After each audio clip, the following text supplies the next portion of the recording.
नमस्कार, मैं हूं शीनम शर्मा। स्वागत है इस बुलेटिन में आपका। बरेली में धू कर जली है सीएनजी बस। सीएनजी डलवाने के दौरान यह हादसा हुआ है। आग लगते ही ड्राइवर मौके से फरार हो गया है। फायर ब्रिगेड ने आग पर काबू पाया है और साथ ही आपको बता दें कि बारादरी के सैटेलाइट पंप का ये पूरा मामला बताया जा रहा है। तो ये देखिए तस्वीरें आपके सामने, कितनी भीषण ये आग थी वो आप देख सकते हैं। बस में ये आग लगी है। सीएनजी डलवाने के वक्त यह हादसा हुआ है। आग लगते ही ड्राइवर मौके से फरार हो गया। फायर ब्रिगेड ने फिलहाल आग पर काबू पा लिया है। वहीं बात गाजियाबाद की करें। पुलिस और बदमाशों के बीच मुठभेड़ हो गई। मुठभेड़ में एक बदमाश को गोली लगी है। बदमाश परवेज कई जिलों में आधा दर्जन से ज्यादा हत्या, लूट और चोरी के मुकदमे इस पर दर्ज है। बदमाश के पास से अवैध असलहा, लूटी गई बाइक बरामद कर ली गई।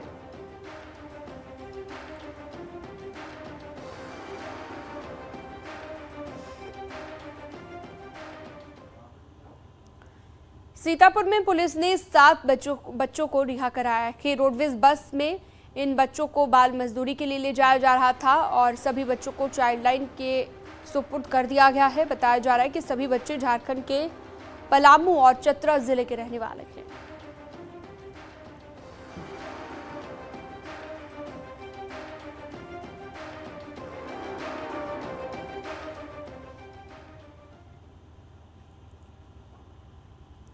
फतेहपुर में पुलिस ने 6 साल की बच्ची की रेप के बाद हत्या के आरोपी को गिरफ्तार कर लिया है। पुलिस के मुताबिक आरोपी ज्ञानेंद्र शुक्ला ने बच्ची को स्कूल जाते वक्त अगवा किया और फिर रेप के बाद उसके सिर पर हमला कर जान ले ली।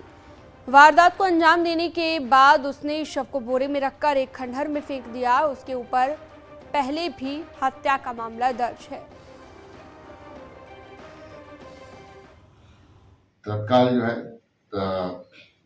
जांच शुरू हुई। एसओजी की टीम एवं थानाध्यक्ष पुलिस बल के जांच करते रहे और वादी ने तहरीर दिया कि उसी के गांव का एक ज्ञानेंद्र शुक्ला और बउआ शुक्ला जो आपराधिक प्रवृत्ति का व्यक्ति है, जिसके विरुद्ध पहले से ही धारा 302 आईपीसी और एक एट्रोसिटीज एक्ट का मुकदमा पंजीकृत है, उसकी गतिविधियां संदिग्ध है, वही उस बच्ची की हत्या कारित कर सकता है। परिस्थिति जन साक्ष्यों के आधार पर अभियुक्त ज्ञानेंद्र शुक्ला और बउआ शुक्ला की गिरफ्तारी की गई है, जिसे जेल भेजने की कार्रवाई की जा रही है और अन्य विधिक कार्रवाई भी शीघ्र पूर्ण कर आरोपत न्यायालय में प्रेषित किया जाएगा। फतेहपुर में नाबालिग बेटी से रेप के आरोपी पिता को पुलिस ने गिरफ्तार कर लिया है। 15 जुलाई को आरोपी के खिलाफ मुकदमा दर्ज किया गया था और बताया ये जा रहा है कि जिस वक्त बच्ची घर में अकेली थी उस दौरान पिता ने रेप की वारदात को अंजाम दिया।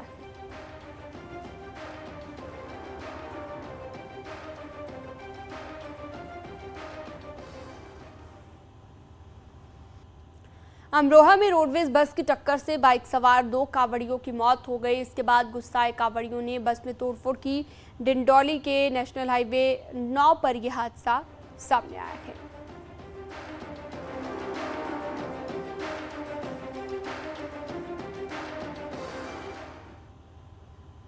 बरेली में बंदरों ने 4 महीने के बच्चे को छत से फेंक दिया और हादसे में तीसरी मंजिल से गिरने पर बच्चे की मौत हो गई। बताया जा रहा है कि बंदरों के एक झुंड ने पिता के गोद से बच्चे को छीना और नीचे फेंक दिया।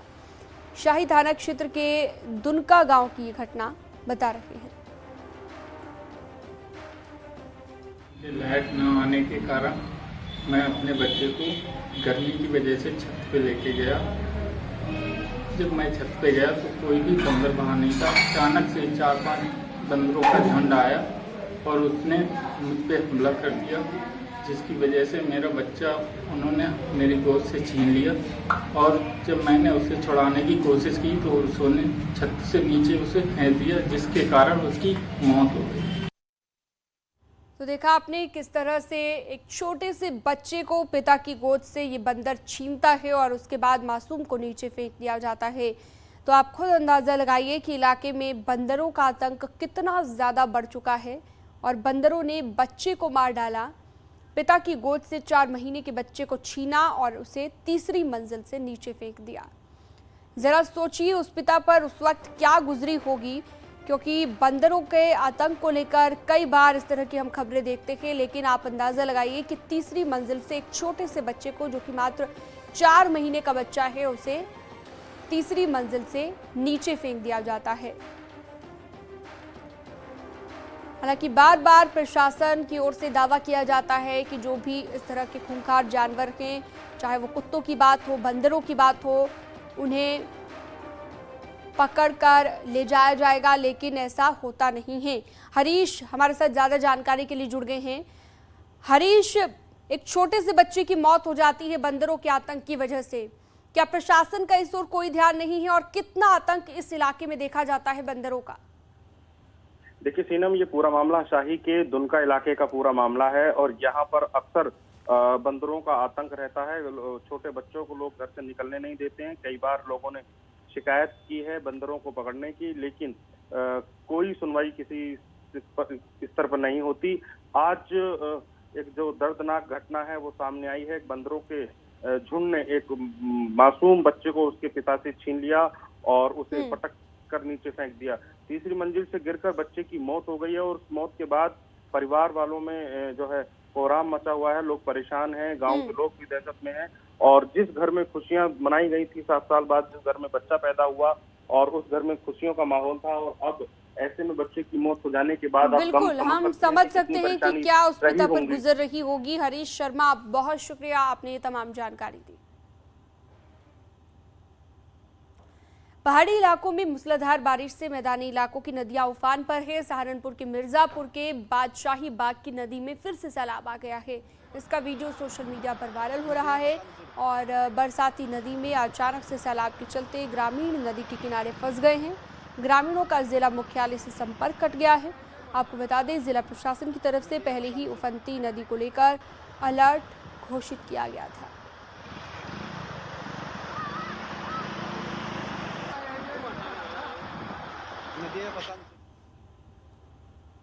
और यहाँ रुकेंगे एक छोटे से ब्रेक के लिए, कहीं मत जाइएगा, खबरें लगातार जारी हैं। आप देख रहे हैं न्यूज़ 18। स्वागत है आपका ब्रेक के बाद। योगी कैबिनेट की बैठक कल है और सुबह 11 बजे ये बैठक होगी। लोक भवन में ये बैठक होगी। कई प्रस्तावों को मंजूरी इस बैठक में मिल सकती है।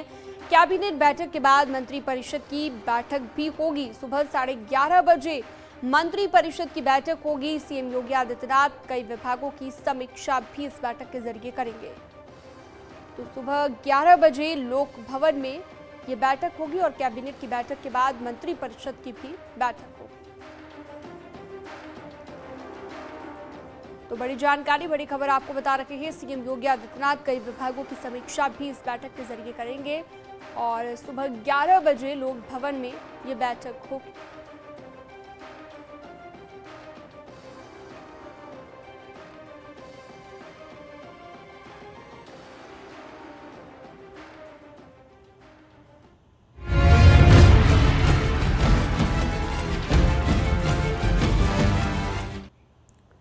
संसद का मॉनसून सत्र शुरू हो गया है। मॉनसून सत्र में इस बार 24 नए बिल सरकार की ओर से पेश किए जाने की संभावना है।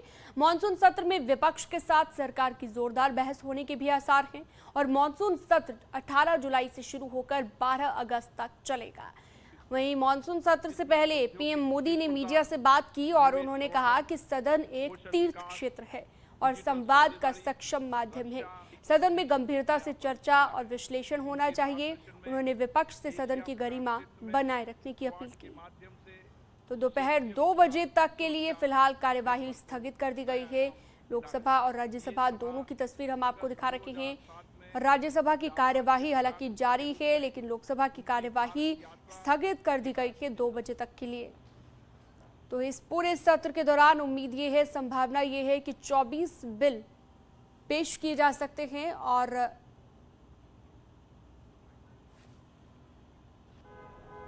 हम हमेशा सदन को संवाद का एक सक्षम माध्यम मानते हैं, तीर्थ क्षेत्र मानते हैं,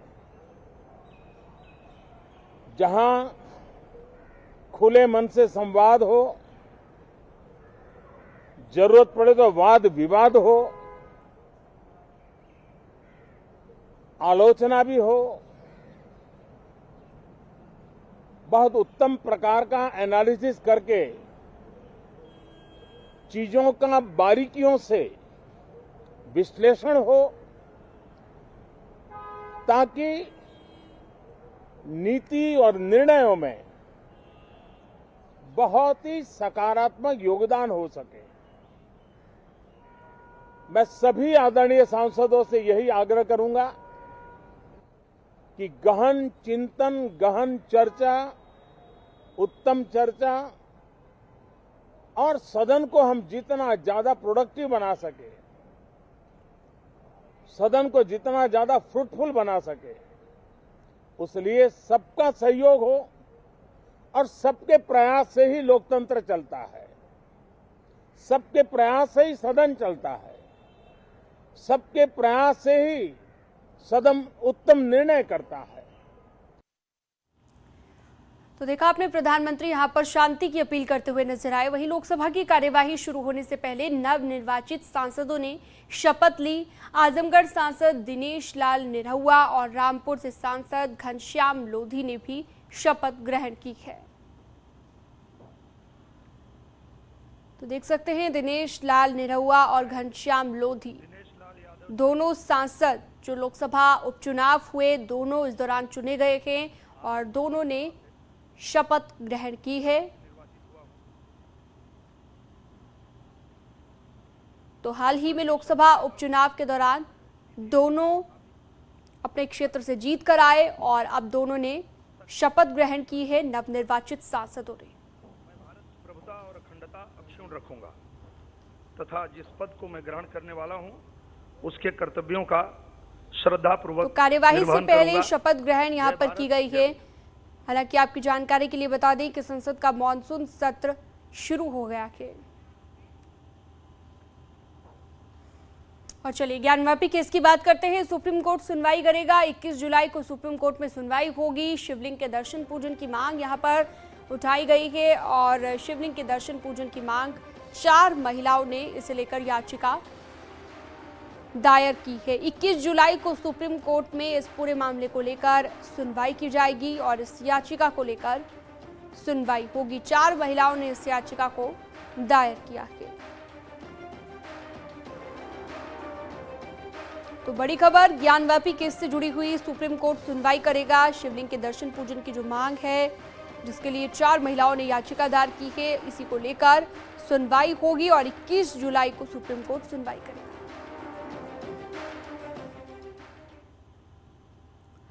और चलिए, इसी बीच एक बड़ी खबर आ रही है मध्य प्रदेश के धार से, जहां पर बस पुल से नीचे गिर गई। नर्मदा नदी में ये बस गिरी है। 12 लोगों की मौत हो गई है। ये बड़ी खबर। 15 लोगों को बचाया भी गया है। कई लोग डूब गए हैं और रेस्क्यू ऑपरेशन अब भी जारी है। इंदौर से महाराष्ट्र ये बस जा रही थी जिस दौरान हादसा हुआ। तो पुल से नीचे नर्मदा नदी में बस गिर गई। कैसे ये इतना बड़ा हादसा हुआ, इसे लेकर अभी पूरी जानकारी नहीं है, लेकिन आपको बता दें कि 12 लोगों की मौत हो गई है और 15 लोग ऐसे हैं जिन्हें बचाया गया है, रेस्क्यू किया गया है और रेस्क्यू ऑपरेशन अभी भी हालांकि जारी है। मध्य प्रदेश के धार में ये बड़ा हादसा हुआ। तो बस पुल से नीचे गिर गई। नर्मदा नदी में ये बस गिरी है और 12 लोगों की जान चली गई है, 12 लोगों की मौत हो गई है। हालांकि बताया जा रहा है कि 15 लोगों को बचाया भी गया है। रेस्क्यू ऑपरेशन अब भी जारी है। कोशिश यही की जा रही है कि ज़्यादा से ज़्यादा लोगों को रेस्क्यू किया जा सके। अब ये हादसा कैसे हुआ, क्या इसके पीछे वजह रही, कैसे इतना बड़ा हादसा हो गया, किसकी लापरवाही से यह हादसा हुआ, ये तमाम सवाल अभी तक जहन में ही हैं। अभी इन सवालों का जवाब नहीं मिला है, लेकिन आपको बता दें ये बड़ी खबर मध्य प्रदेश के धार से आ रही है। बस पुल से नीचे गिर गई। नर्मदा नदी में गिरने से 12 लोगों की मौत हो गई है। हालांकि कई लोग ऐसे हैं जिन्हें बचाया गया है, रेस्क्यू किया गया है, नदी से बाहर निकाला गया है और इसके लिए टीमें लगातार वहां पर जुटी हुई हैं। तो मध्य प्रदेश के धार में ये बड़ा हादसा हुआ है और इस हादसे में 12 लोगों की मौत हो गई है। ये जो बस थी ये इंदौर से महाराष्ट्र जा रही थी जिस दौरान हादसा हुआ है। कई लोग डूबे रेस्क्यू ऑपरेशन अब भी जारी है।